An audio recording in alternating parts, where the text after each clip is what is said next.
Assalamualaikum warahmatullahi wabarakatuh. Saya Rizka Dwi Rahmayani dengan NIM 190161190 akan mempresentasikan tentang program semester, program tahunan, dan RPP. Pertama, saya mempresentasikan program tahunan.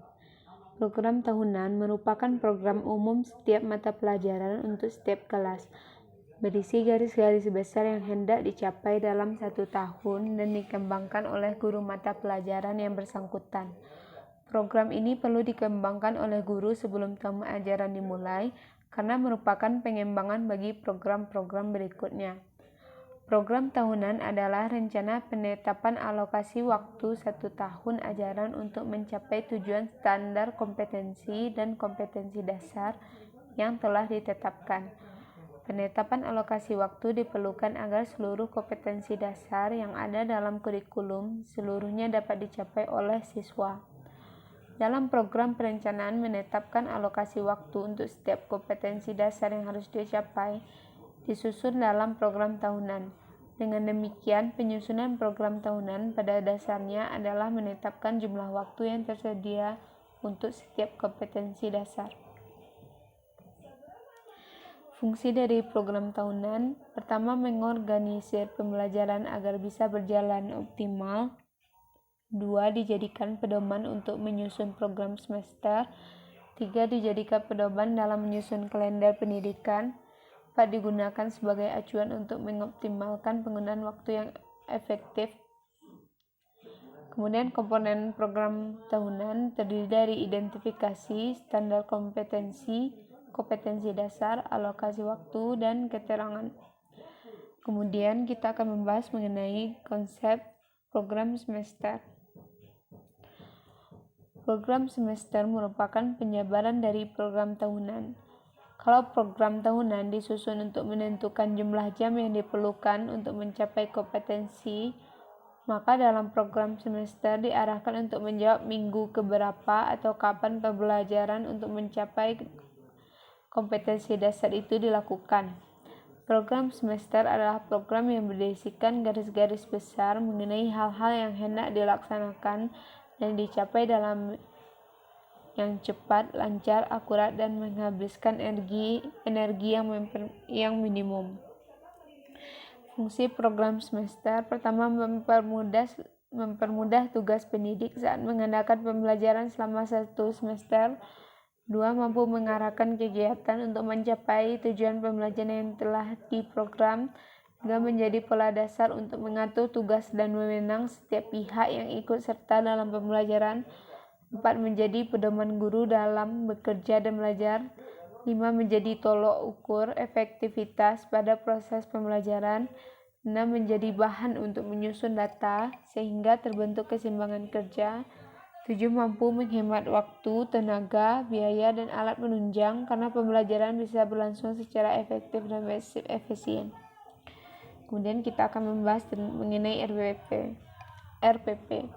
Menurut Permendikbud nomor 22 tahun 2016 tentang proses pendidikan dasar dan menengah menyatakan bahwa rencana pelaksanaan pembelajaran atau RPP adalah rencana kegiatan pembelajaran tatap muka untuk 1 pertemuan atau lebih.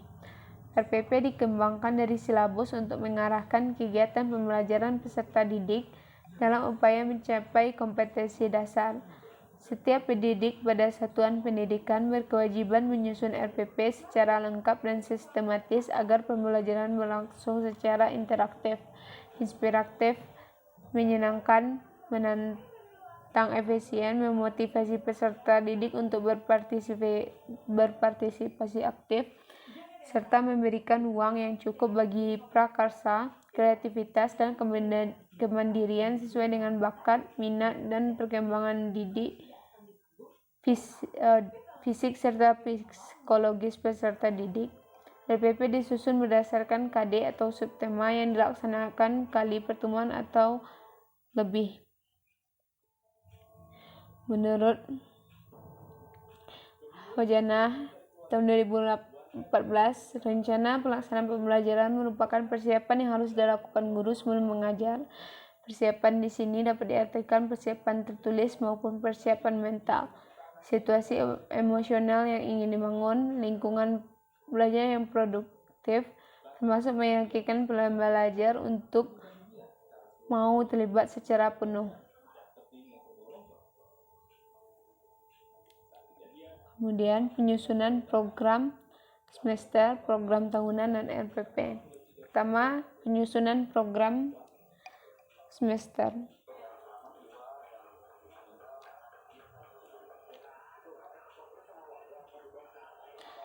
Program semester, langkah-langkah penyusunan program semester. Pertama, menginput KD dan indikator. 2, menetapkan jumlah jam dan jumlah tatap muka per minggu untuk tiap mata pelajaran. 3, mengalokasikan waktu sesuai kebutuhan indikator pada kolom bulan dan minggu. 4, memberikan catatan pada kolom keterangan. Kemudian penyusunan program tahunan. Langkah-langkah menyusun program tahunan adalah mendaftar kompetensi dasar pada setiap unit berdasarkan pemetaan kompetensi dasar per unit yang telah disusun, mengisi jumlah jam pelajaran setiap unit berdasarkan hasil analisis alokasi waktu yang telah disusun, menentukan topik bahasan untuk setiap kompetensi dasar. Terakhir, membagi habis jumlah jam pelajaran efektif ke semua unit pelajaran dan semua jenis ulangan berdasarkan pengalokasian waktu yang terdapat dalam hasil alokasi waktu yang telah disusun. Kemudian penyusunan RPP. Langkah-langkah penyusunan RPP dibuat dengan berbagai aturan dan sesuai dengan tujuan pembelajaran sebagaimana tercantum dalam Permendikbud nomor 22 tahun 2016 tentang proses pendidikan dasar dan menengah, bahwa penyusunan RPP hendaknya memperhatikan komponen-komponen sebagai berikut. Pertama, identitas sekolah, yaitu nama serta pendidikan, identitas mata pelajaran atau tema subtema, kelas atau semester. Alokasi waktu ditentukan sesuai dengan keperluan untuk pencapaian KD dan beban belajar dengan mempertimbangkan jumlah dan pelajaran tersedia dalam silabus dan KD yang harus dicapai.